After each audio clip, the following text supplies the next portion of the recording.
You ask Tiger to solve. This deals with linear equations with one unknown. The final result is x equals 3/7. Let's solve it step by step. Group all x terms on the left side of the equation. Subtract 5x from both sides. Group like terms. Simplify the arithmetic. Group like terms. Simplify the arithmetic. Group all constants on the right side of the equation. Subtract 6 from both sides. Simplify the arithmetic.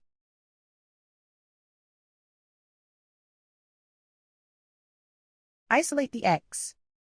Divide both sides by -7. Cancel out the negatives. Simplify the fraction. Cancel out the negatives. And so the final result is x equals 3/7.